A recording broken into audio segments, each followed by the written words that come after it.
Donc, bonjour. Bonjour à tous, en tout cas, à On va nouveau. peut-être commencer par comment vous êtes arrivé au monde de l'édition, pour rentrer dans le vif du sujet. Donc, j'avais commencé à en parler. Donc, en effet, moi, je suis une journaliste frustrée. Je voulais être journaliste.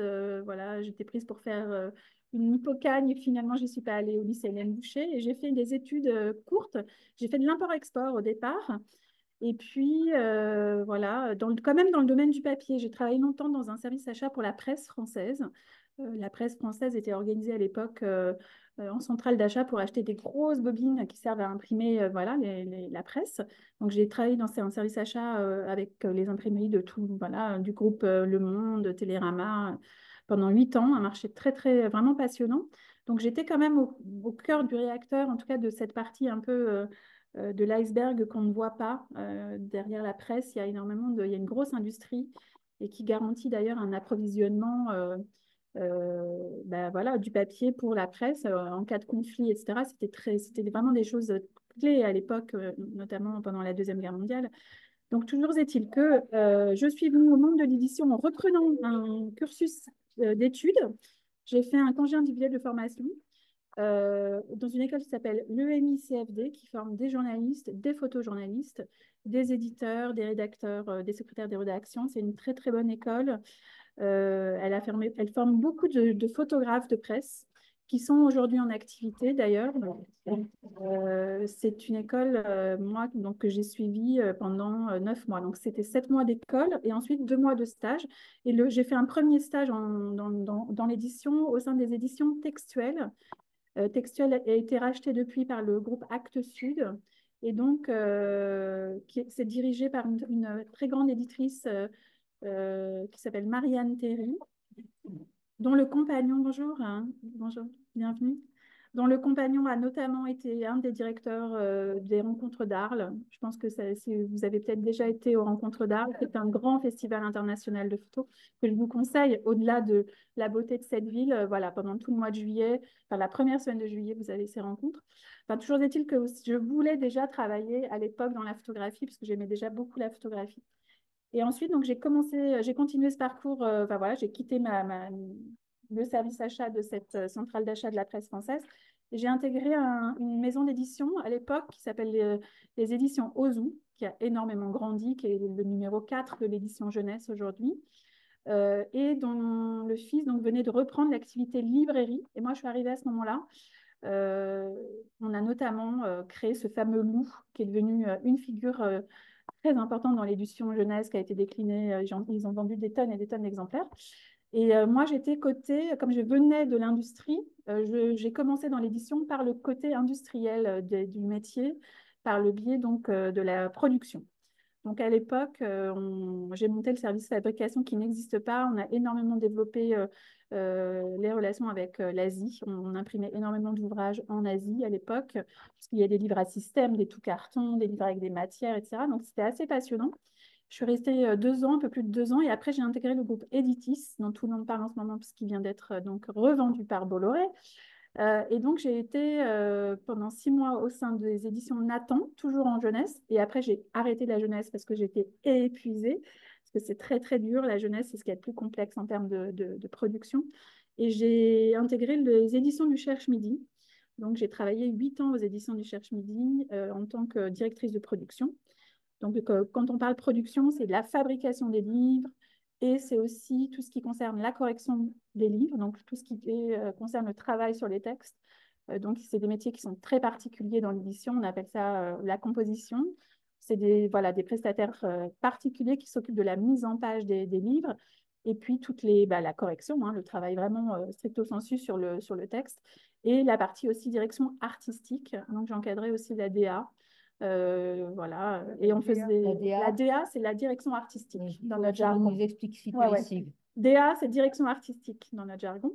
Et donc, ça consiste à travailler sur l'image de marque. Donc, il y a on travaille toujours de manière assez globale, holistique sur la marque pour qu'il y ait des cohérences entre les différentes collections, entre la manière dont un logo peut être renouvelé. Quand je suis arrivée, c'était un petit peu, je ne devrais pas le dire, si Monsieur Héraclès un jour écoute cette intervention, mais il y avait un vrai manque de cohérence. Et donc, on a tout revu au niveau des collections, au niveau des chartes graphiques. Et aujourd'hui, voilà, je sais qu'ils ont à nouveau repris un logo d'ailleurs, un nouveau logo qui était celui d'avant, qui était très bien. Et ils font beaucoup de livres en noir. Ce qu'on appelle livre en noir, c'est les romans, les documents. Ça va du livre de Depardieu à Kersozon, jusqu'à de très beaux livres. Ils faisaient déjà des beaux livres, on faisait entre 50 et 100 par an. Donc c'était assez important puisqu'ils avaient développé tout un département qu'on appelle corporate, c'est-à-dire des livres pour des marques. Ça m'est arrivé de faire des livres pour le luxe, Helena Rubinstein, ou pour des grandes maisons françaises comme Pyrex, par exemple, qui fêtait son anniversaire et qui faisait tout voilà, les 100 ans. Voilà. Donc, donc là, il y a un travail de recherche iconographique. On va chercher dans les archives. Et puis, on va chercher dans des agences photos. Donc, déjà, j'avais ces premiers liens avec des grandes agences photos qui composent le marché, comme l'agence Magnum, ou comme Getty, qui a racheté tous les fonds photographiques depuis des années, au fur et à mesure que les agences de presse fermaient, compte tenu voilà, de la situation de la presse. Getty a racheté tous ces fonds et aujourd'hui, c'est un modèle économique voilà, très malin pour cette grosse agence américaine. Tout ça pour vous dire que j'ai été confrontée au long de ma carrière professionnelle à l'image, que j'adorais la photographie, que je faisais moi-même de la photographie, que j'avais, en tant qu'amatrice, créé une revue photo qui était diffusée dans les kiosques. Elle a eu une existence assez éphémère, mais mine de rien, on avait quand même créé cette revue. Et donc, quand j'étais au Cherche Midi, j'ai été amenée à être éditrice. Donc, j'ai peu à peu essayé d'aller vers l'édition dans mon métier. Et j'ai notamment travaillé avec une grande photographe de guerre qui s'appelle Christine Spangler.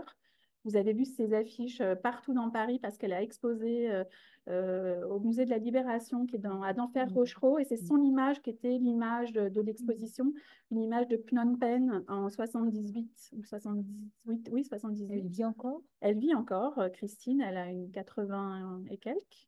Elle a été, et donc moi j'ai fait son catalogue d'expo quand elle a exposé à la MEP. Elle a eu une grande exposition rétrospective à la Maison européenne de la photographie en 2016. 2016 ou 2015, j'ai un doute sur les dates. Toujours est-il que une fois que j'ai fait cette formation à Sciences Po, j'ai fait un mémoire à Sciences Po autour des métiers de l'édition photo. Le titre de mon mémoire à l'époque, c'était Comment renouveler le modèle d'édition photo. Et donc, j'ai eu une grosse année pour réfléchir sur ce nouveau modèle.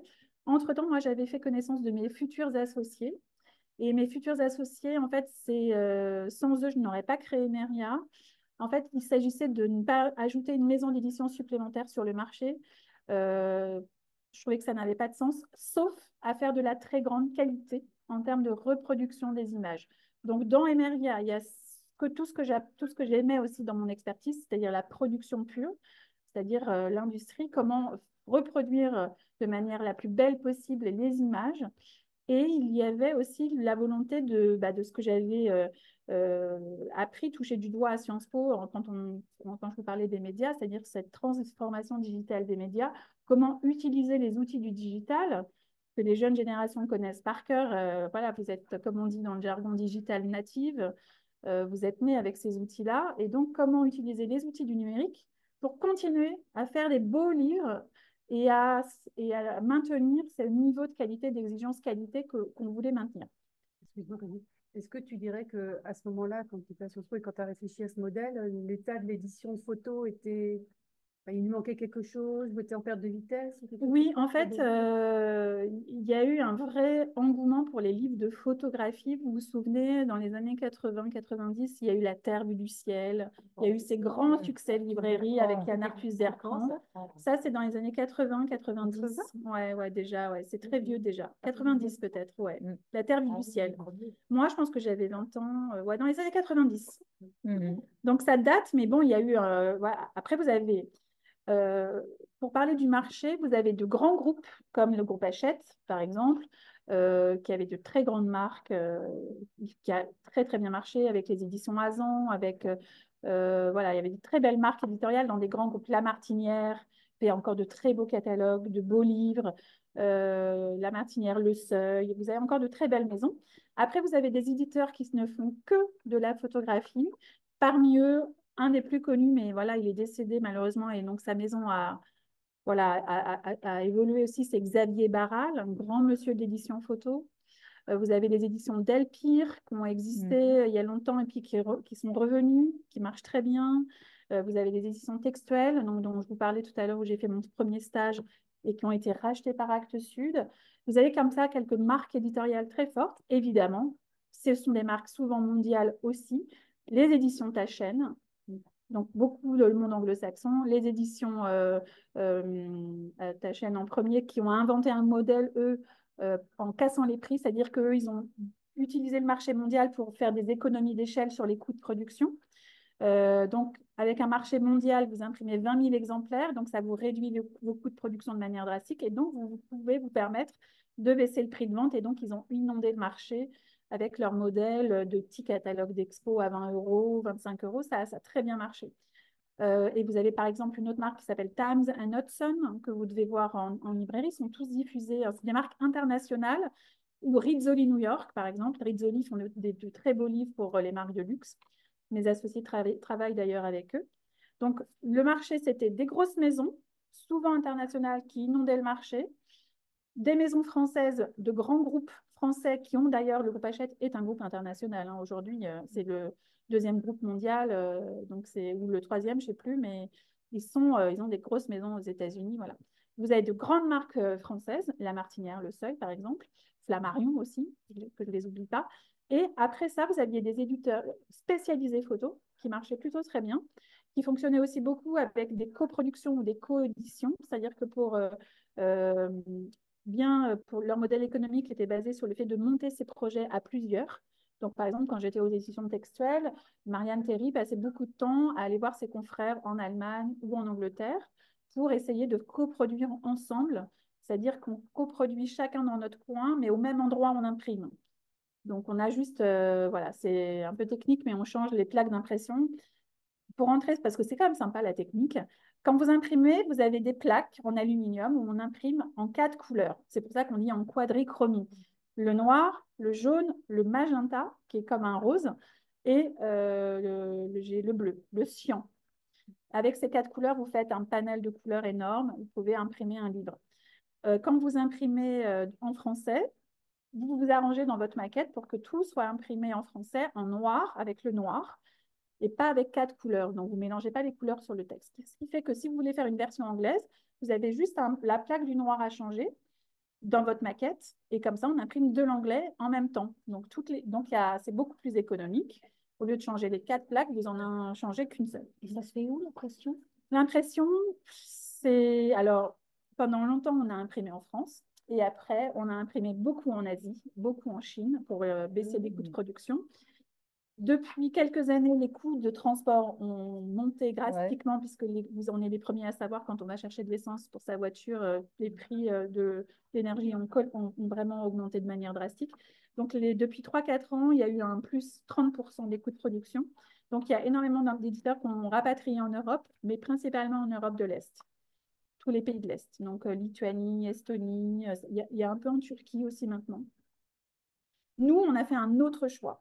En fait, on a choisi de n'imprimer que dans des imprimeries en France, principalement. 90% de notre production, c'est français. Et un peu en Espagne, un peu en Allemagne. Et la reliure, puisqu'aujourd'hui, la reliure, en France, on a perdu tous nos prestataires, enfin, c'est très rare d'avoir des relieurs indépendants. Donc, les imprimeries qui marchent le mieux, c'est les imprimeries qui ont intégré la partie reliure. Reliure, c'est faire le carton.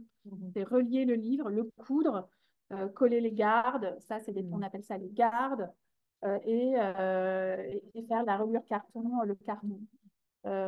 Mais c'est pareil, ça, les coûts de production ont énormément augmenté sur le carton puisque vous avez le web qui s'est développé, Amazon. Il y a des besoins en carton de conditionnement énormes et donc il y a un marché qui est très tendu.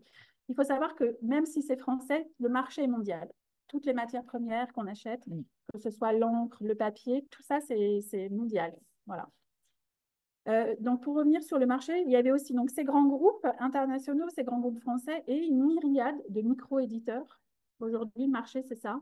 Vous avez des grands groupes et des micro-éditeurs, voire des photographes qui s'auto-éditent et qui font des livres, presque des livres d'artistes. Et ça s'est vraiment développé ces dernières années. Donc, Emeria, en fait, depuis, on a été créé donc, en novembre 2018 et on a imaginé un modèle qui associe des atouts du web, la qualité exceptionnelle qu'on produit grâce à mes associés qui, eux, sont spécialistes du traitement d'images, ce qu'on appelle dans notre jargon la photogravure. La photogravure, c'est travailler les images de manière à ce que quand elles sont imprimées, elles soient sublimes. Sauf que mes associés, eux, ils interviennent différemment. C'est de la recherche et développement. On est capable de sortir de tous les standards. En fait, dans l'imprimerie, il y a des standards, on appelle ça des standards, des normes. Et nous, on ne fait pas ça. On invente nos propres normes, ce qui nous permet de sortir complètement du champ colorimétrique habituel.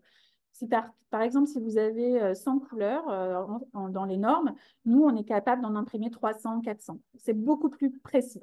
Je vous fais passer des livres, vous allez voir, et moi, ça se traduit par l'effet waouh. Quand les gens ouvrent les livres, ils disent waouh, waouh, parce que c'est très beau. Et impossible de vous montrer ce que ce serait avec le standard, parce que ça voudrait dire que l'on passe les deux livres, un avec le standard et un avec nos normes à nous. Mais en fait, voilà, ce serait le jour et la nuit, hein, en vérité. Alors, pour vous parler plus précisément de ce modèle, donc nous, nos spécificités pour parler de Emeria par rapport à nos confrères éditeurs, c'est que on accompagne les photographes dans l'auto-édition. Donc, en fait, on est à la fois éditeur et à la fois, on accompagne les gens dans l'auto-édition. Et donc, ça, c'est un atout énorme pour les photographes parce que souvent, leur besoin, c'était d'être libre dans leur création. En fait, le livre, pour les photographes, c'est considéré comme une continuité de leur travail artistique ou leur travail documentaire. Donc, ils veulent être complètement maîtres de leur travail. Et souvent, l'éditeur, ben, moi, je l'ai vécu, on a envie d'en faire un peu à notre tête. On a une ligne éditoriale très précise. On les met un peu dans des carcans. Et ça, c'est vraiment terrible pour un photographe de s'approprier leur travail et eux, ils veulent être libres. Donc ça, c'est quelque chose qu'on leur offre. La deuxième chose, c'est qu'on les accompagne depuis le financement de leurs livres jusqu'à la mise en vente, jusqu'à l'organisation d'événements. Il faut savoir que même quand on est grand éditeur comme Flammarion, ou comme La Martinière, ou comme d'autres maisons, quand vous avez un photographe qui arrive avec un projet, on lui demande toujours d'arriver avec de l'argent. Parce que c'est trop risqué, parce que ce n'est pas rentable, parce que les coûts de production sont élevés et parce qu'on ne sait jamais si ça va marcher. Donc moi, dans n'importe quelle maison d'édition, vous arrivez, on vous dit, bon, d'accord, c'est bien, c'est super ton projet, mais est-ce que tu as un mécène? Est-ce que tu as un sponsor? Est-ce que tu as une expo qui va s'organiser? Donc, en fait, les photographes, ils apportent tout, le réseau, les idées, le sponsor, des précommandes. Est-ce que tu peux précommander 300 exemplaires? Est-ce que toi, tu peux en acheter, etc. Et ils ne gagnent pas d'argent, puisqu'ils ne touchent rien pratiquement sur les ventes. Excuse-moi, oui, du coup, ça veut dire qu'en fait, c'est comme si c'était du compte d'auteur, finalement. Pratiquement. Le compte d'éditeur n'existe pas. Tu vois, Yann Arthus Bertrand, par exemple. Alors, lui, dans ces années-là, le marché était florissant. Donc, lui, il a touché des droits d'auteur et puis il a très bien gagné sa vie. C'est fini, ça. Et ça, c'est fini. Vous oubliez, ça n'existe plus. Donc, aucun photographe ne gagne de l'argent avec ses Honnêtement, publications. pratiquement aucun. Et qu'est-ce qui a fait ça, la numérisation? C'est en fait, c'est le monde c'est surtout les réseaux sociaux. Donc, c'est depuis l'invention de l'iPhone, depuis 2007, et que les réseaux sociaux se sont développés. C'est exponentiel le nombre d'images qui sont créées et qui circulent sur le web. Et dès lors que quelque chose est en abondance et disponible, la valeur intrinsèque d'une image est faible. Donc aujourd'hui, il n'y a plus de photographes, à part quelques-uns qui gagnent très bien leur vie. Il y a beaucoup de photographes, mais le métier continue de générer énormément d'intérêt. Donc, il y a beaucoup de gens qui sortent des écoles de photographie, mais ils sont de plus en plus bons. Franchement, ils sont très bons.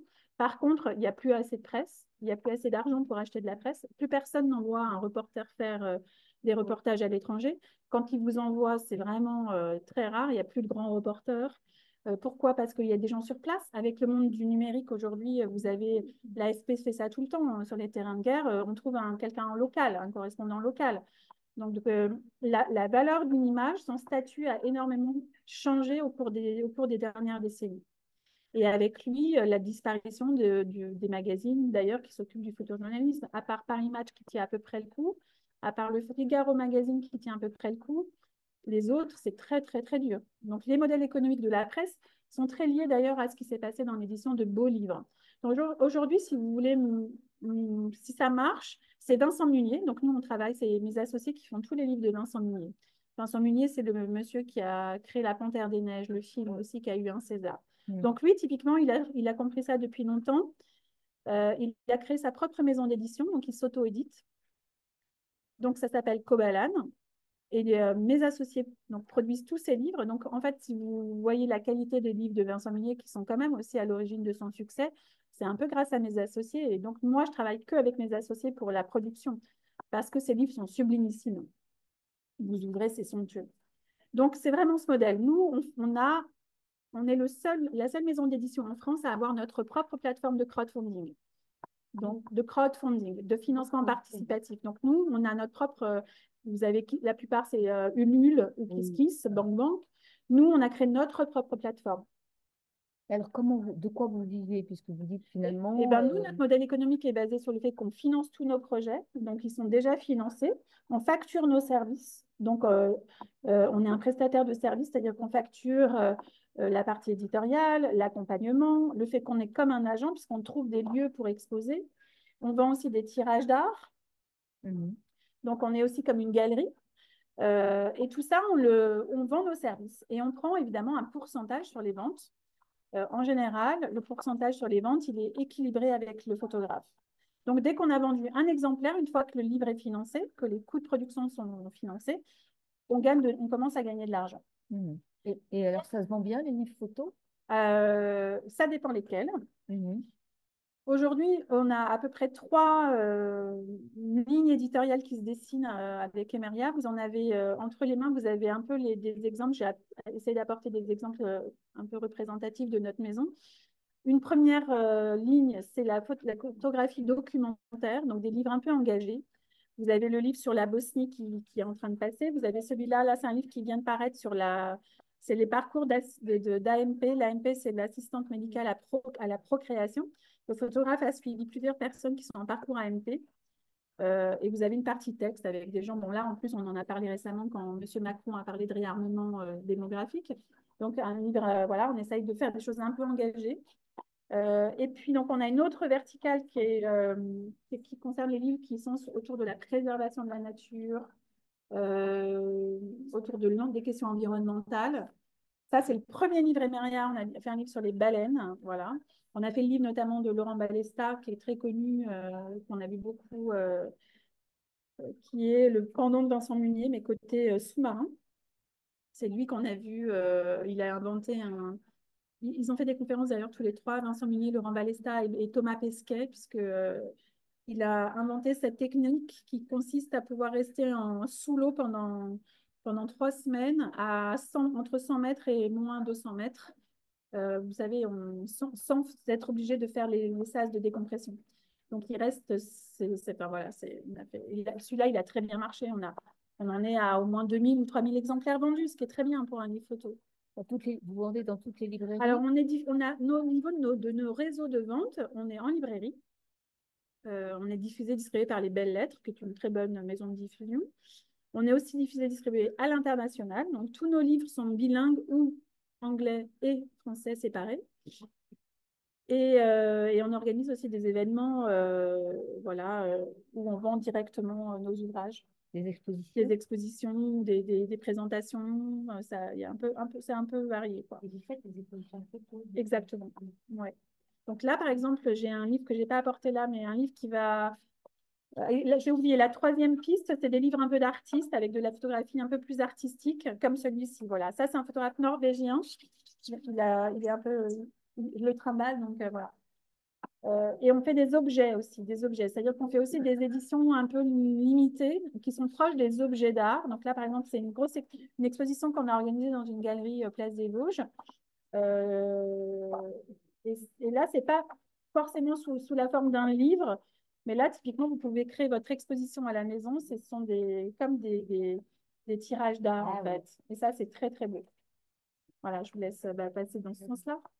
Qui choisit, Brigitte, enfin, c'est à chaque fois les photographes qui choisissent la forme du livre parce que toi, ils sont tous très différents. Ils sont tous très Il y a différents, donc ça, le livre sur la c'est... PMA et En fait, à chaque fois, c'est une nouvelle histoire.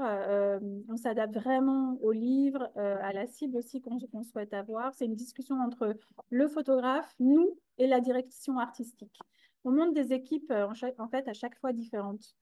En fait, les directeurs artistiques, ils fonctionnent souvent voilà, par intérêt, par sensibilité. Donc, selon les projets, les images qu'on a à travailler, on choisit des directeurs artistiques différents. Voilà. Et donc, parfois, les photographes ont aussi des binômes, c'est-à-dire qu'ils ont l'habitude de travailler avec un ou une directrice artistique. Et donc, ça, on ne change pas l'équipe, quoi. Voilà. Et elle est où, votre maison d'édition? Donc, on est à Paris. Barça, à Paris. On est à Paris, ouais. D'accord. On est à Paris, mais mon associé travaille à... En fait, on est 5 associés, 4 personnes physiques et une personne morale. La personne morale, évidemment, ce sont les gens de Print Model. Ils ont une maison qui s'appelle Print Model, qui travaille sur la production, donc le traitement des images. Notre atelier est Viaduc des Arts, là où il y a tous les artisans d'art, dans le 12e, à côté de la gare de Lyon, vous savez, Oui. la coulée verte. Donc, c'est là qu'à l'atelier qu'on travaille vraiment les fichiers. Comment ça se passe concrètement? Pour vous dire un peu plus concrètement, alors par exemple, Emanuele Scorcelletti, c'est un livre là d'un photographe qu'on voit pas mal dans la presse. Photographe qui a fait un travail personnel autour de l'Italie, en noir et blanc. Donc, typiquement, moi, je prospecte de manière, enfin, on a une prospection directe, c'est-à-dire quand on a envie de travailler avec un photographe, on lui écrit, on lui dit qu'on a envie de travailler avec lui. On lui explique un peu notre modèle, parce qu'évidemment, il faut faire beaucoup de pédagogie, parce que c'est un modèle qui n'est pas commun. Et quand ça marche, ben voilà, on commence à travailler. Ou alors, par exemple, ce Emanuele Scorcelletti, je l'ai rencontré grâce à un laboratoire, là où les photographes viennent tirer leurs photos quand ils ont justement, quand ils vendent leur tirage à des collectionneurs ou quand ils ont des expositions à faire. Donc là, c'est un photographe qui travaille avec un laboratoire qui s'appelle Initial Labo à Boulogne. Je connais son tireur, celui qui tire ces images. Et donc, Lionel m'a dit, écoute, je t'envoie Emmanuel parce qu'il a un projet de livre et j'ai pensé à toi. Il veut faire quelque chose de très beau. Et donc, ben voilà, on s'est rencontrés. Il nous a montré son travail. On a travaillé ensemble pour savoir quel livre il avait envie d'avoir. Parce que les photographes ont quand même des fois des idées parfois assez précises aussi du format ou de l'objet qu'ils ont envie d'avoir. On travaille ensemble. On fait un devis de production. Donc, on leur dit, ben voilà, si ce que tu as envie de faire, tant d'images à traiter en gravure, à travailler vraiment de manière... Il y a beaucoup de retouches en fait, d'images en amont, sur tel papier, avec telle technologie d'impression. Nous, on a plusieurs techniques d'impression et on choisit l'imprimeur qui va être le plus pertinent par rapport aux images, du noir et blanc, de la couleur, selon le papier qu'on utilise, du papier couché ou non couché. C'est très... Bon, voilà, là, on montre un peu dans la technique, mais vous n'avez pas du tout le même rendu au final, en fonction de ce que vous voulez sentir aussi dans votre main. Là, vous voyez, ça, c'est un papier couché. Et tout à l'heure, celui que vous avez... Ça veut dire quoi? Alors, le papier couché, c'est un papier non couché sur lequel on rajoute plein de produits, du kaolin notamment pour blanchir le papier ou pour... quand vous avez un papier comme quand vous avez du papier journal, pourquoi il jaunit? Parce que vous avez à l'intérieur de la lignine. La lignine, c'est le bois. Donc, évidemment, le papier, il est fait avec des forêts. Voilà. Aujourd'hui, il y a quand même pas mal de papier recyclé, mais au départ, il y a quand même du bois. Voilà. Et donc, quand vous avez un papier non couché, c'est un papier qu'on n'a pas écrasé. Et si vous regardez avec un microscope, il y a plein de trous dans votre papier, comme le papier buvard. Voilà. Et si vous imprimez sur ce papier, bah, ça fait comme un papier buvard. Donc là, on a inventé des techniques d'impression, ce qu'on appelle HUV, où on sèche tout de suite pour que l'encre sèche tout de suite et qu'elle ne se rentre pas dans le papier, dans la matière. Et donc, vous arrivez à avoir des couleurs qui peuvent être très flashy malgré tout. Et sinon, pour avoir du papier couché, ben, on remplit ces trous avec des produits chimiques, le kaolin, enfin des produits qui blanchissent et qui remplissent les trous. Et du coup, ça vous fait un état de surface beaucoup plus lisse, ce que vous avez là. Comme ça, l'encre, elle reste en surface, elle ne rentre pas dans le papier et vous pouvez aussi pousser les couleurs. Donc, par rapport à un éditeur traditionnel, vous êtes beaucoup plus dans la technique, en On fait. est beaucoup plus dans la technique. Donc, nos solutions sont plus chères que les solutions traditionnelles parce que ça demande plus de temps. On n'utilise que des papiers de création, on n'utilise pas de papier standard, donc c'est des papiers qui sont plus chers, mais qui ont une imprimabilité beaucoup plus grande, donc c'est beaucoup plus beau en termes de résultats. Et on privilégie le marché français. Donc voilà, donc c'est aussi plus cher parce qu'évidemment, en France, on a des charges, on a des coûts de production plus élevés. Donc vos livres sont chers. Vos livres sont chers. Donc ils sont chers à produire. Mais c'est pour ça qu'on a inventé ce modèle avec le crowdfunding et avec le fait d'aller chercher des sponsors. Donc moi, je passe ma vie à chercher de l'argent. Ça marche ou ça marche pas, mais en général, ça marche plutôt bien parce que on est tellement investis, les photographes sont tellement investis aussi dans leurs projets. On défend quand même pas mal de causes aussi. Donc là, par exemple, le livre qui va être exposé au CIP à Perpignan, le CIP, c'est le Centre international de photojournalisme, là où a lieu Visa pour l'image chaque année. C'est un festival international.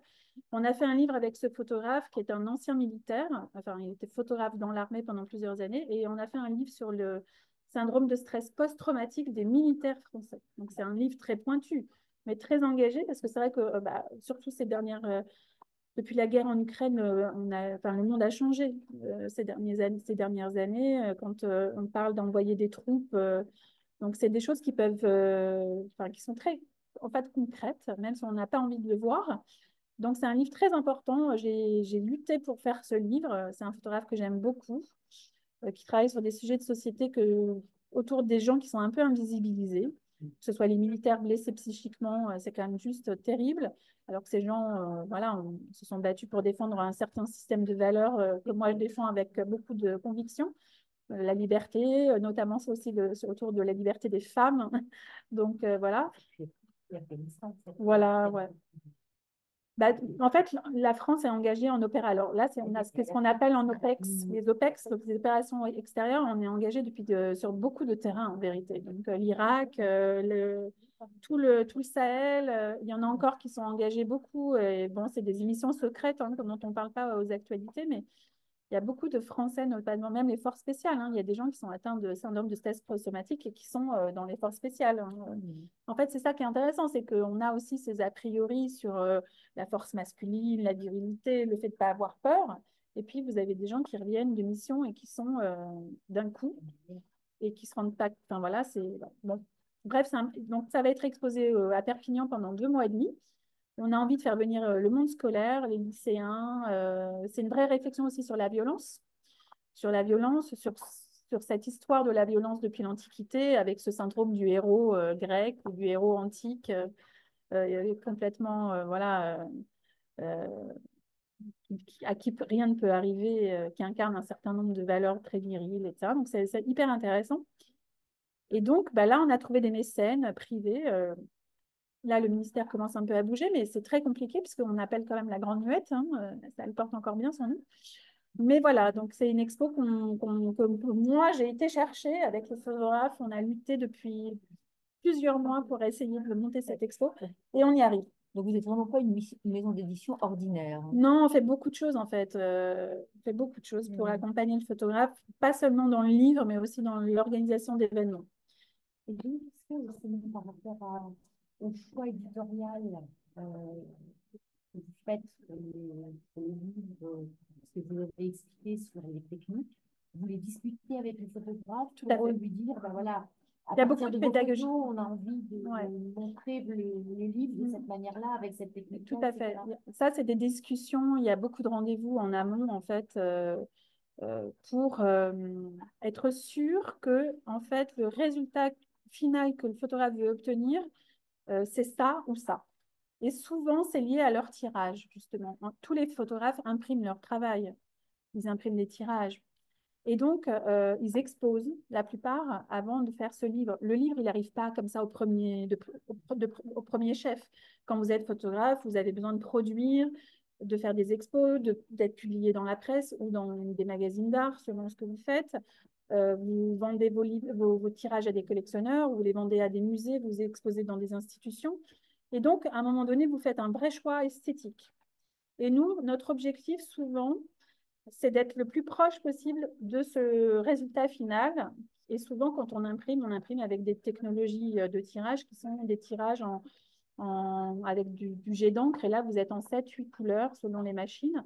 Donc, c'est hyper dur de faire avec des technologies en quadrichromie, en 4 couleurs, d'arriver à obtenir le même résultat que celui qu'on obtient avec 7 couleurs. Mais on y arrive grâce à cette recherche et développement que mes associés développent. Donc, c'est un vrai challenge technique, mais on adore ça. Ouais. Et souvent, c'est ce qui bluffe les photographes. Et là où ils sont hyper heureux, c'est que justement, on rentre dans le cœur de leur travail. C'est-à-dire, on rentre dans la technique. Et souvent, aujourd'hui, les photographes, avant, il y avait le tireur argentique et le photographe. Maintenant, les photographes qui travaillent beaucoup en numérique, ils sont hyper pointus la plupart du temps. La plupart du temps, ils développent ce qu'on appelle les RAW. Le RAW, c'est le fichier de base. Et après, ils font un développement. Donc, on retrouve les termes de l'argentique, hein, ils n'ont pas changé. Mais là, c'est encore un autre métier. Donc, nous, on appelle ça des retoucheurs hein, sur Photoshop. Le logiciel de retouche, c'est Photoshop. Et donc, nous, on fait ça. Et on travaille avec eux pour identifier quel papier ils aiment. Donc, nous, à l'atelier, on a tous les nuanciers de papier. Ils touchent les papiers, ils regardent leurs couleurs. Ils n'ont pas la même teinte. Vous avez des papiers très blancs, des papiers blancs, mais plutôt qui tirent vers le gris ou vers le bleu. Et tout ça, vous ne vous rendez pas compte, mais l'œil a une lecture différente des images selon le papier et le support. Et c'est complètement, on ne s'en rend pas compte, mais vous ne voyez pas la même chose si le papier est un peu bleu, un peu gris ou un peu ivoire, par exemple. Et donc, ça change tout sur le rendu et sur la perception de la couleur par l'œil. Donc, il y a aussi beaucoup de choses qui sont liées au cerveau. Et donc, parfois, en changeant un peu de papier, vous avez une luminosité alors que c'est exactement la même image, mais la luminosité, donc la perception de votre œil de la lumière, va être complètement différente. Donc, c'est absolument passionnant. Si je vous laisse 2 heures avec mon associé, vous en aurez plein les mirettes. Et c'est un peu ce qui se passe quand le photographe ou la photographe vient à l'atelier, qu'on commence à regarder des images. On a une lumière particulière pour regarder des images dans des conditions de luminosité comme à l'impression. Donc, les photographes qui viennent à l'atelier vont avoir en phase 2 à valider ce qu'on appelle des chromalins ou des Epson qui seront très, très, très proches du rendu final. En fait, quand on est devant en imprimerie, sur les machines, on a très peu d'intervention. Alors que moi, quand j'étais avant dans Recherche Midi, en imprimerie, on faisait vachement de choses pour modifier, pour trouver, pour faire des calages un peu mieux, etc. Avec ce que nous, on développe, tout se fait en amont. En fait, ça se fait à l'atelier vraiment. Et donc, en imprimerie, il y a très peu de choses qui se passent. Une fois qu'on a calé un premier cahier, tout le reste part. Alors, évidemment, l'intelligence artificielle, ça perturbe tout ça ou... En fait, dans nos métiers, pas du tout. Ça peut être qu'un outil, qui nous permet d'optimiser nos coûts et d'aller plus vite, notamment quand on fait par exemple du scan. Si on doit scanner des tirages plutôt que de repartir du négatif, par exemple. Le vrai problème, c'est plutôt sur la partie qui nous concerne en tant que public, c'est-à-dire aujourd'hui, je me mets au défi quiconque de faire la différence entre une image qui a été faite par l'intelligence artificielle et une image de la réalité, de la vraie réalité. Donc, c'est absolument passionnant, ces sujets-là, hautement philosophiques. Et en effet, c'est plutôt un problème pour les créateurs d'images. Ouais. Oui. Et pour tout ce qu'on appelle le statut de la vérité. Donc là, les étudiants à Sciences Po ont du pain sur la planche. Ça vous fait une pierre à l'édifice de la réflexion supplémentaire. Non, aujourd'hui, c'est très compliqué. Moi, je travaille, par exemple, je trouve ça passionnant comme sujet. Je travaille avec un artiste qui s'appelle Wahib Shehatta. Je n'ai pas amené son ouvrage, mais on a fait une très belle exposition. Je l'ai croisé complètement par hasard dans le métro cette semaine. Et lui, il crée des images uniquement avec l'intelligence artificielle. Donc, c'est de la vraie création artistique, puisqu'il utilise des images que lui-même a créées pour recréer d'autres images. Et c'est toujours conforme à... C'est quelqu'un qui interroge les mythologies, tout ce qui concerne les mythologies. Donc, ça emprunte à la religion. Lui, il est franco-tunisien, donc c'est un très bon connaisseur aussi de la peinture, de l'histoire de la peinture. Donc, il mélange beaucoup de choses dans ses images. C'est magnifique. Donc, on retrouve complètement sa patte, mais c'est des images qui sont créées avec l'intelligence artificielle. Mais ça reste passionnant. Le vrai problème, c'est quand on est confronté au photojournalisme au réel, où là, vous ne savez plus quoi. Le trucage des photos. Ouais, alors le trucage des photos a toujours existé, hein, toujours. Là, on a un outil qui vous permet de pousser très très loin le trucage ou de réinventer une réalité. C'est surtout après le problème. Parce que recréer quelque chose à partir de pièces, ça c'est pas choquant, mais c'est les droits d'auteur et le. C'est ça. Alors les Français sont.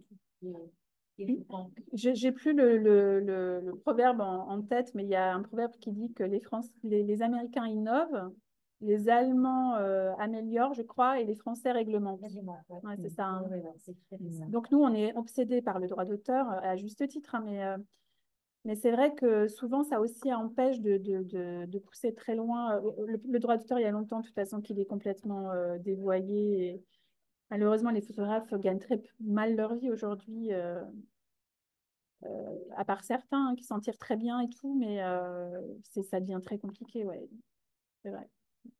Donc, en effet, le droit d'auteur. Le droit d'auteur, nous, on essaye de vraiment préserver la rémunération des photographes grâce à ce modèle, puisqu'en effet, on partage les bénéfices des ventes avec eux de manière équitable. Euh, on essaye de faire vraiment, d'utiliser ce modèle pour justement, ça a été un des objectifs au départ de ce modèle, de mieux rémunérer les photographes. En tout cas, une vraie transparence sur les chiffres. Moi, j'ai connu le monde de l'édition où les éditeurs avaient un petit souci quand même de transparence des chiffres, ou en tout cas, en librairie, la librairie, c'est très compliqué. Hein. En édition beau livre, c'est pas rentable. La librairie, ça vous prend 57% de la valeur, en gros, sur le prix public hors taxe.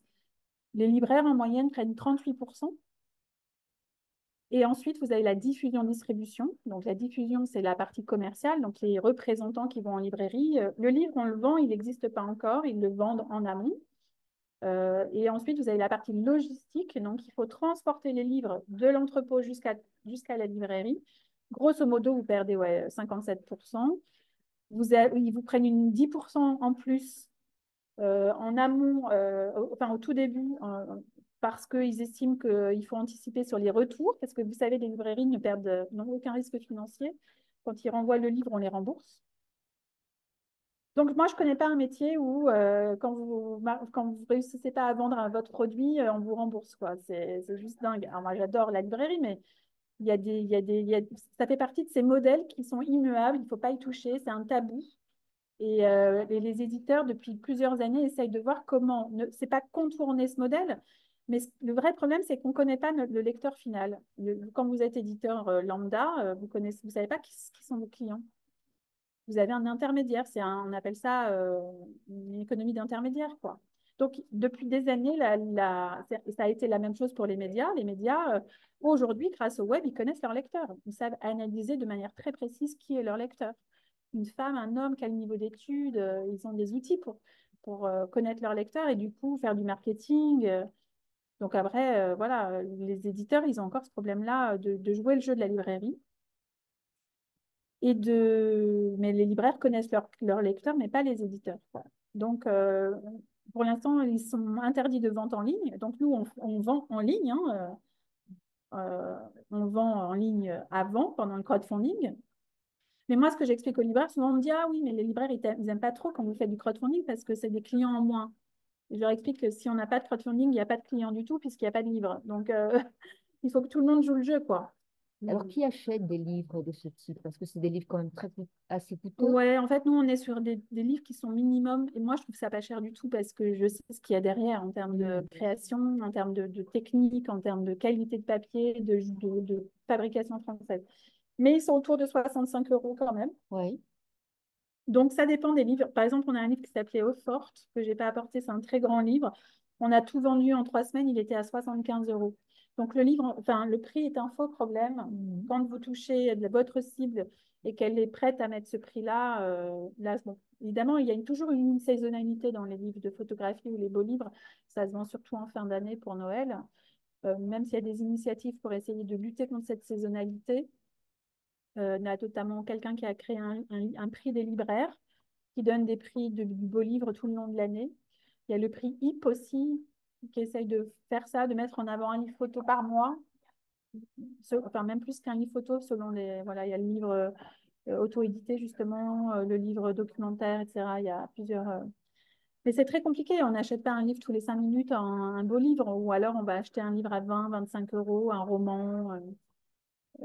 Donc, mais l'éditeur de livres, enfin celui qui achète, c'est voilà, les photographes sont les premiers acheteurs. Ouais, bien sûr. Ouais. Ils adorent acheter des livres photos. Après, vous avez des amoureux de la photographie. Vous en faites partie. Je ne sais pas combien de livres de photos vous achetez par an, mais peut-être de 1 à 5, mettons. Peut-être qu'à Noël, en effet, on offre plutôt un beau livre.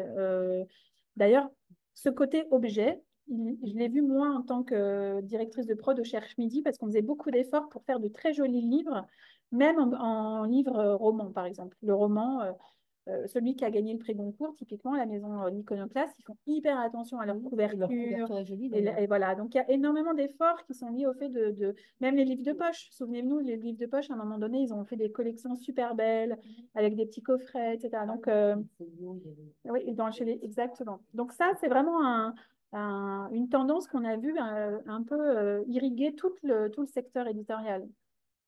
Et donc, nous, on n'y échappe pas, donc on essaye de faire des belles... Enfin, voilà, nous, nos livres sont plutôt simples en termes d'objets, mais ils sont très bien imprimés. Et donc, selon les... Alors, ce livre-là, Au Pays des Brumes, il ne sera pas en librairie. C'est un livre qu'on a fait pour un couple qui est en train de faire tous les festivals liés à l'aventure, aux livres de nature. Et donc, eux, typiquement, on en a imprimé presque 2000. On sait qu'ils vont tout vendre en une année ou une année et demie. Donc là, c'est le public qui adore la photographie de nature, de voyage. Il est vendu 59 euros. C'est quel pays? C'est les 3 pays baltes. Vous avez Estonie, Lituanie et Lettonie.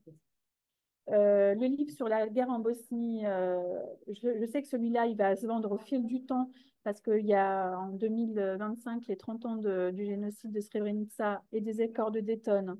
Donc, ce travail est exposé en ce moment au mémorial de Srebrenica. Et donc, il y a une vraie diaspora bosniaque en Europe, notamment en Suède.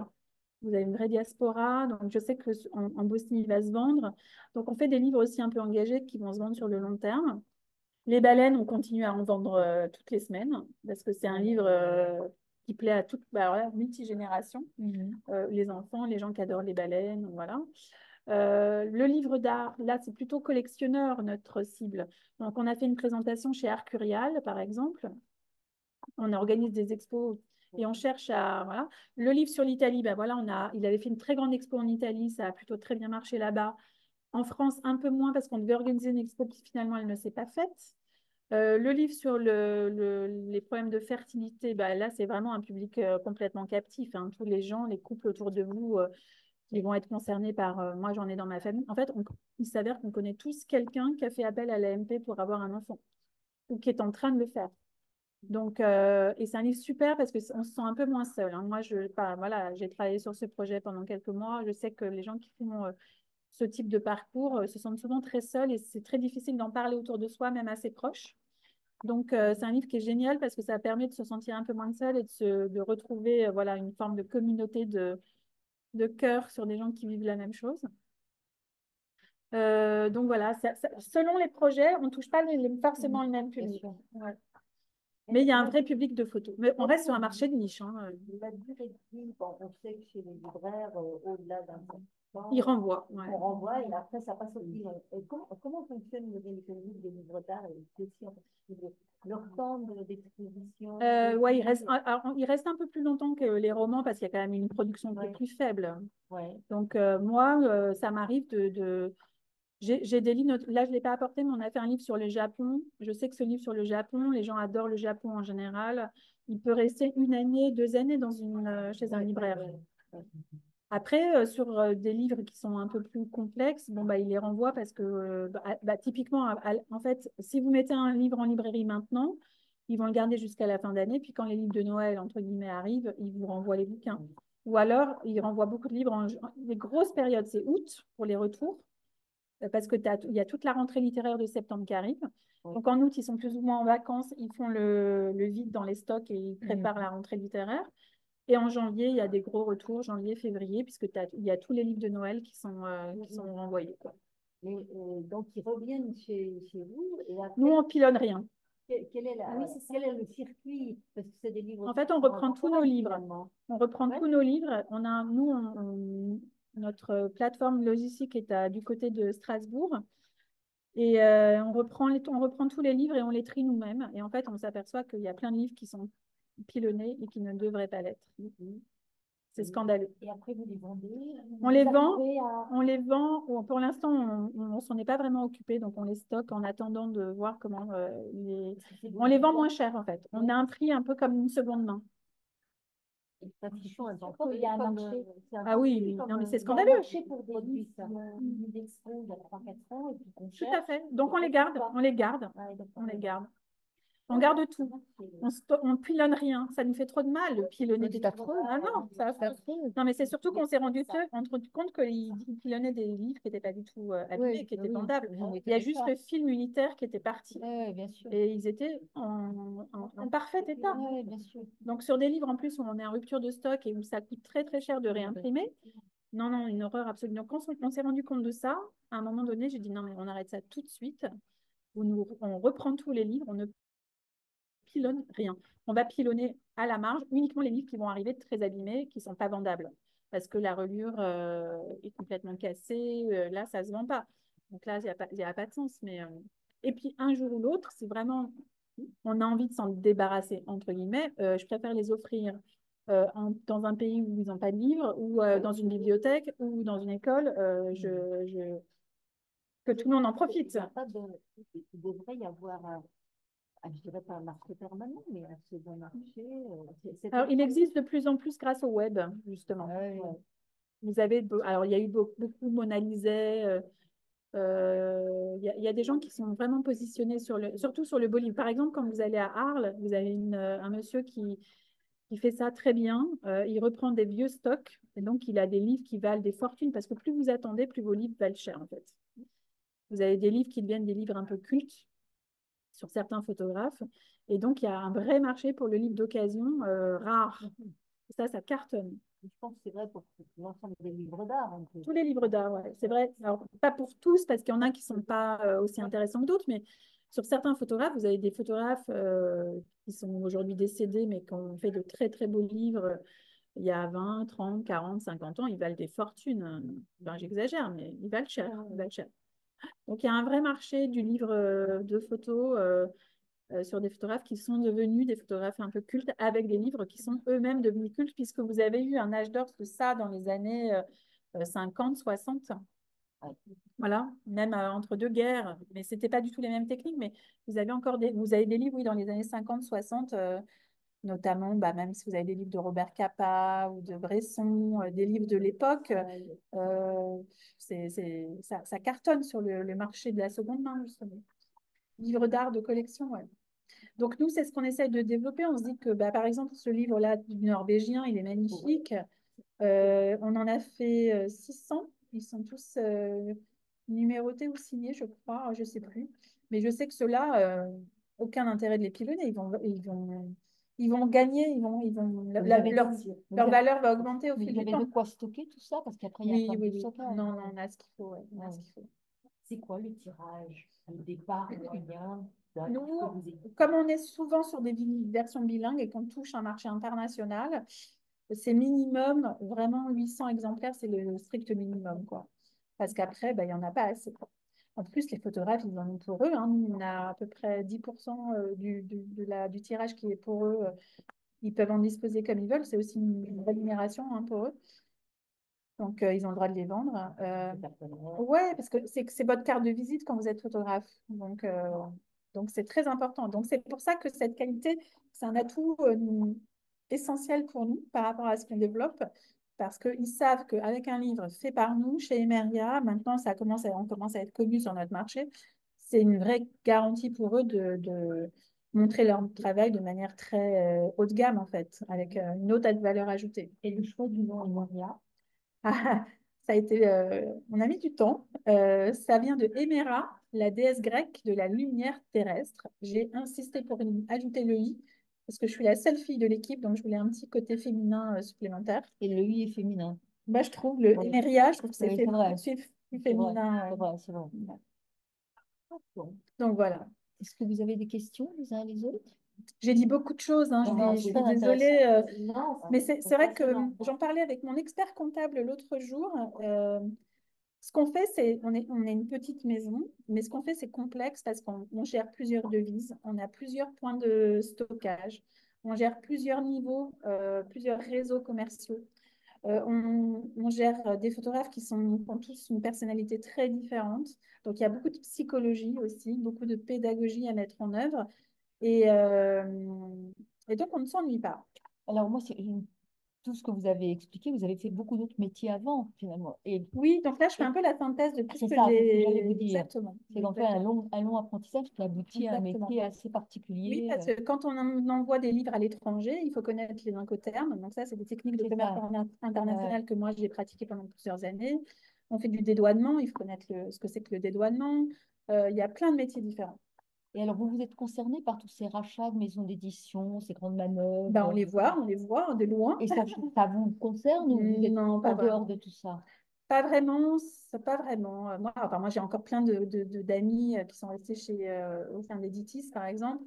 J'ai une amie aussi. Moi, pour m'amuser, pour rendre service à une amie, il s'avère que j'ai aussi fait une mission ponctuelle aux arènes, à l'Iconoclaste. C'est moi qui ai géré l'impression du concours.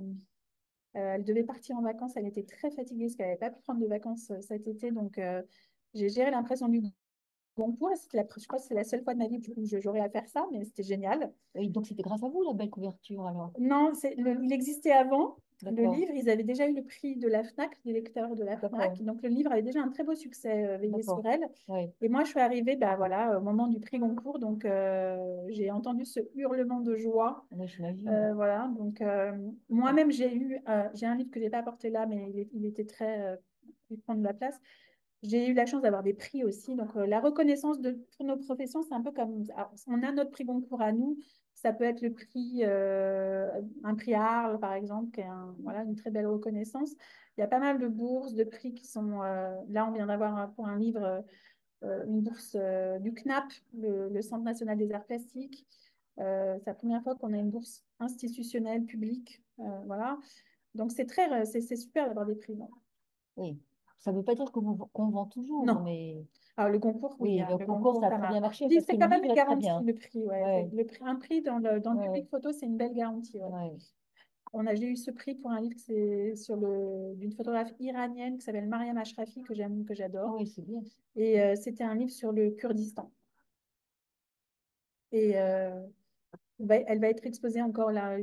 On a une expo qui tourne. Elle a été exposée au prix Bayeux. Je vous conseille tous d'aller une fois dans votre vie au prix Bayeux. Mais c'est pas des BD aussi, Marjane Satrapi? Non, c'est pas Marjane Satrapi, c'est Marianne Ashrafi. Ah, d'accord.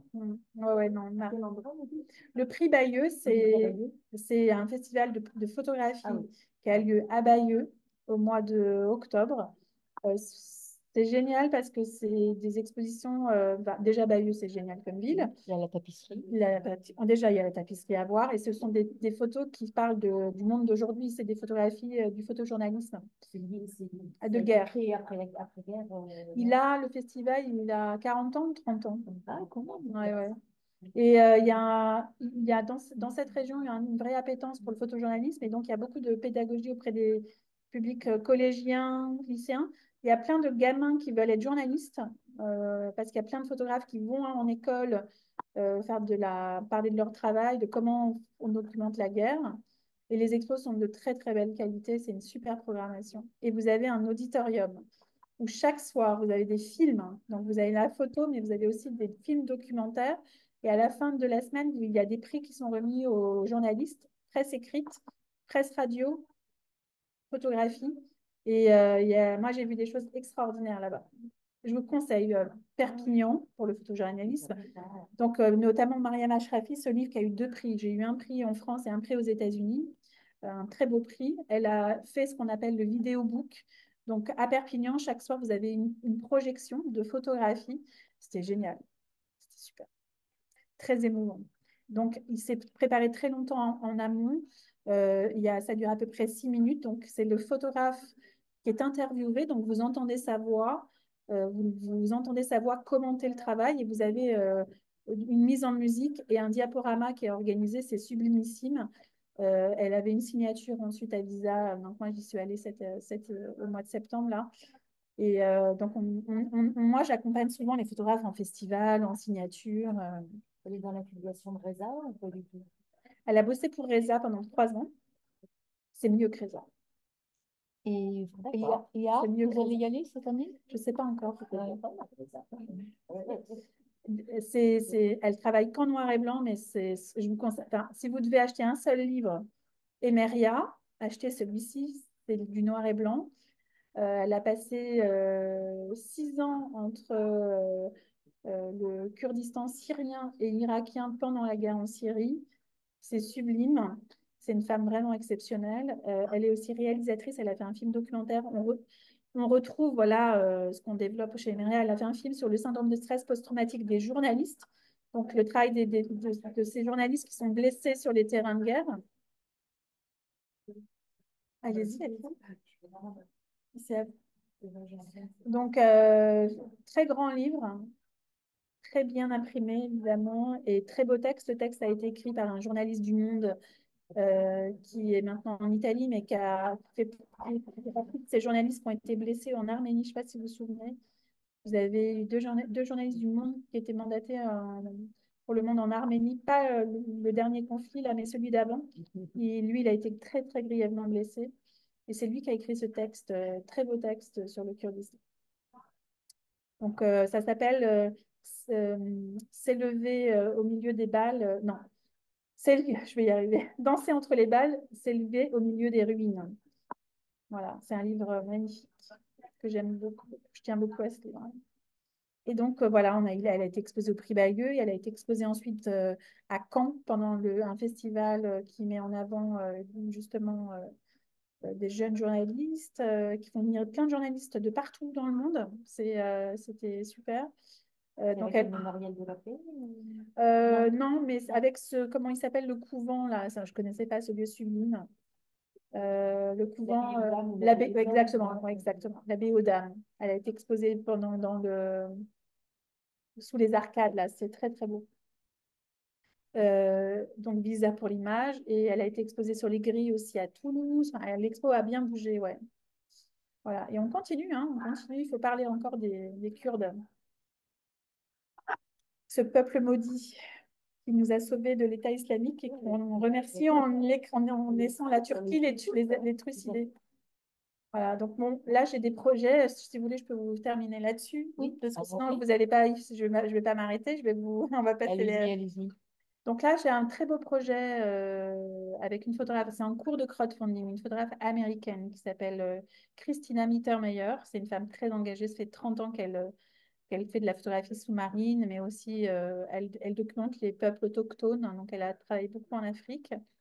Euh, et elle est aussi la compagne de Paul Nicklen, qui est la star mondiale de la photographie sous-marine. Donc là, on est en train de faire une levée de fonds. Elle a une très grosse expo en ce moment en Italie, mais j'espère que je la ferai connaître en France, parce qu'en France, c'est un peu phagocyté par les garçons, parce que moi, hein, mais voilà.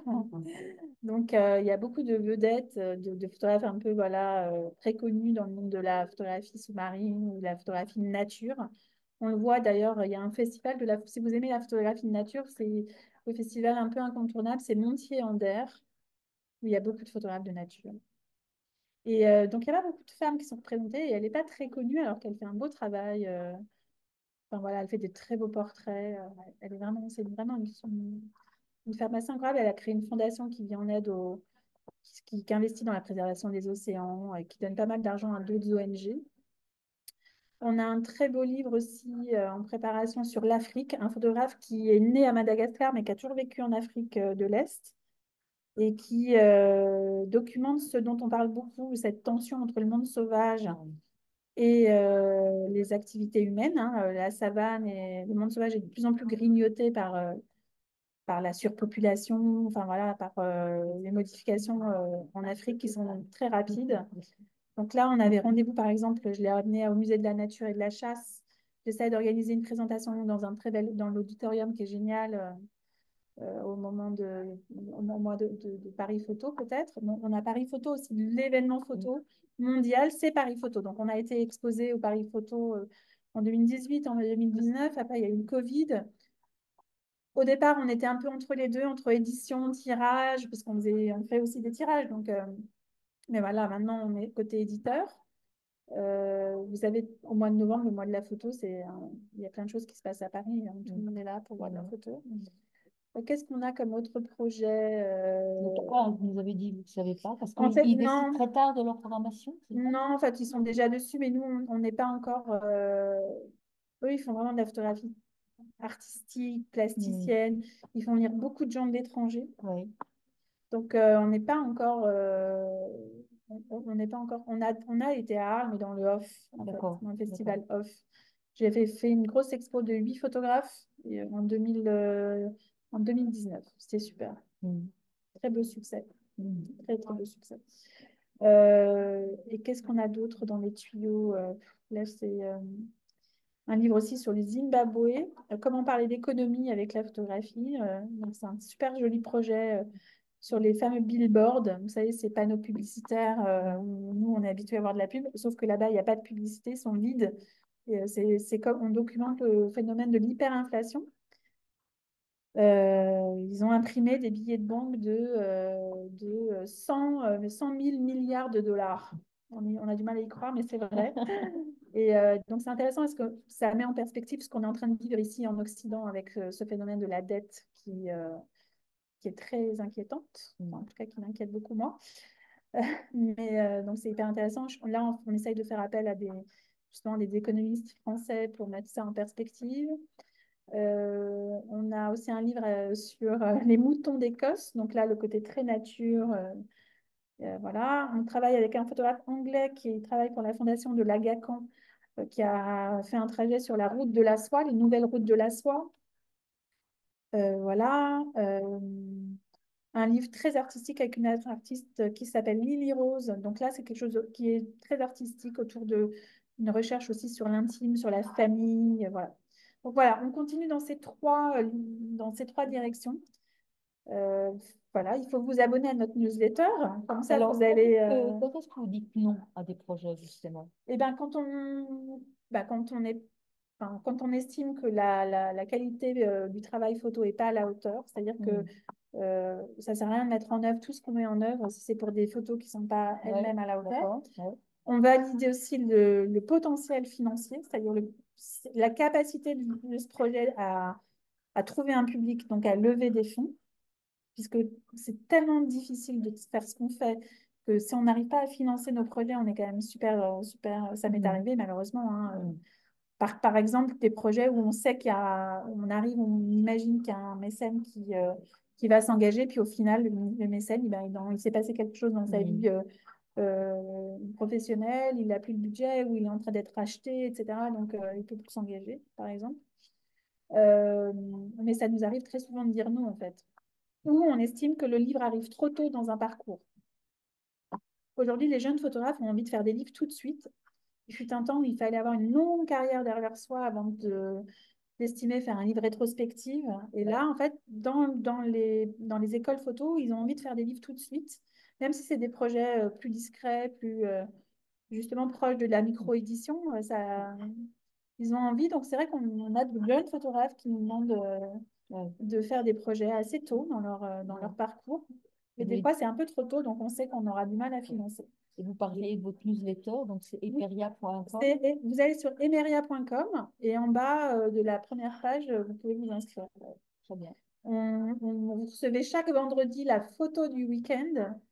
Comme ça, vous passez un bon week-end avec une photo. Et puis, de temps en temps, on envoie des actualités sur justement nos événements à venir, les lancements, voilà, les nouveaux livres qui arrivent ou les nouveaux crowdfunding qui démarrent. Ça vous permet de bénéficier d'un prix hyper sympa. Tous les gens que je connais qui me disent c'est génial tes crowdfunding parce qu'en fait, on bénéficie d'un prix, on a oublié qu'on a participé. C'est ça, en fait. Et ce qui fait que plusieurs mois après, on reçoit un livre et on a l'impression de s'être fait un cadeau parce qu'on a oublié qu'on avait donné des sous Au au crowdfunding. crowdfunding et donc on sait plus que voilà ce qui arrive et on a l'impression de se faire un cadeau ou de recevoir un cadeau. Donc c'est plutôt sympa. Merci. Ça ne m'étonne pas, moi. La dernière remarque que vous avez faite sur le fait que les jeunes voudraient avoir un livre très vite. Avant, de toute façon, c'est évident, il y avait une photo et basta, et puis la presse Mais maintenant, dans une avalanche absolue de photos numériques, vous en faites même des assez Des- belles avec votre iPhone. Ouais, Des tout fois, à pour fait. peu que Bah vous non, mais soyez avec un ça, peu. on fait des super photos. Eh bien, je pense qu'un vrai photographe qui s'estime être un artiste, ou même un professionnel ou un photographe, pour exister dans ce Exact. fin Vous avez numérique, tout à fait, c'est tout à fait ça. l'objet livre est quand même quelque chose qui est plus. C'est tout à fait ça. C'est tout à fait ça. C'est une carte de visite. Ça vous permet de ponctuer vos séries d'images, parce que souvent, on fonctionne aussi par série, de garder une trace et d'en faire une vraie carte de visite de promotion de son travail. Au-delà de l'expo, l'expo, ça reste éphémère. Un livre, c'est durable. Moi, je crois beaucoup au livre. Moi, j'ai vécu l'arrivée du livre numérique. Euh, Tout le monde a eu très, très peur dans les maisons d'édition. Les gens étaient vraiment sidérés. Hein, les gens ont cru que le livre numérique allait remplacer le livre papier. Mais non. Ça n'est pas arrivé. Aux États-Unis, c'est resté, je crois, à 15% du marché. En France, il reste que quelques grands lecteurs qui ont les tablettes et qui partent en vacances. Ouais, comme j'imagine que toi, tu fais ça. Ça t'empêche pas d'acheter des livres papier d'ailleurs, par ailleurs. Voilà. Donc, ça vient pas parasiter le marché, en fait. Et puis, on a vu pendant le Covid, je veux dire, ils n'ont jamais vendu autant de livres. Ça a été, là, c'est dur pour les éditeurs parce que le marché est redevenu normal.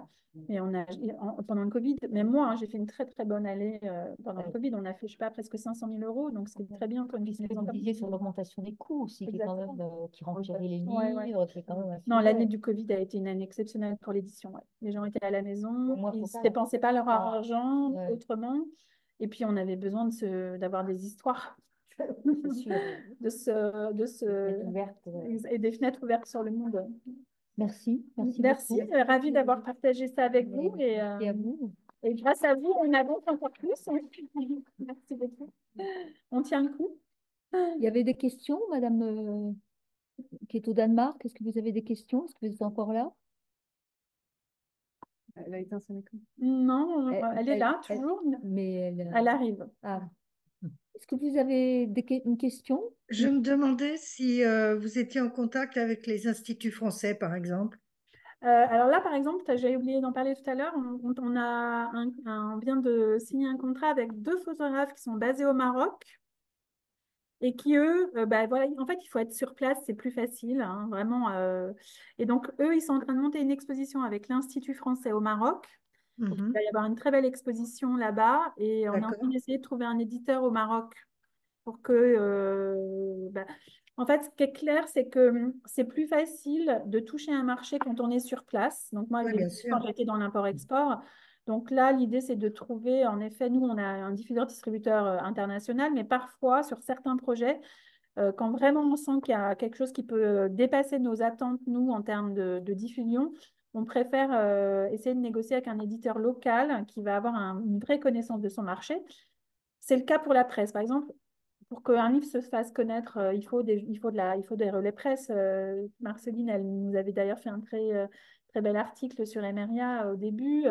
Euh, Moi, je ne connais pas la presse anglo-saxonne. Si je vais en Allemagne, je ne connais pas les journalistes allemands. Je connais déjà bien ceux de mon pays, ceux de mon marché, mais c'est mieux d'avoir des relais sur place.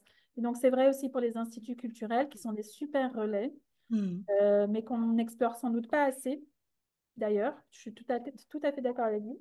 Et donc, souvent, là, au Maroc, on va avoir l'expérience de pouvoir travailler avec l'Institut français au Maroc. Ouais. D'accord. Ils sont enthousiastes avec ce projet. Très joli projet. 2 photographes qui ont travaillé l'un en couleur, l'autre en noir et blanc, et qui s'arrêtent sur ces routes en dehors des autoroutes. Donc, c'est des photos du Maroc qu'on n'a pas l'habitude de voir. C'est un hommage à la lenteur et au temps, au ralentissement du temps. Je pense que ça parle à tout le monde. Absolument. Ouais. Très joli projet. Ils viennent d'être dans la sélection des 10 photographes Vous savez, il y avait ce prix du musée Albert Kahn à Boulogne. Maintenant, il a changé de nom. C'est vraiment le prix du livre, le prix du photo Boulogne de la ville. Ils étaient dans les 10 finalistes. Donc, on est très content de travailler avec eux. Ils sont adorables. Ça va être un très joli projet. Ouais.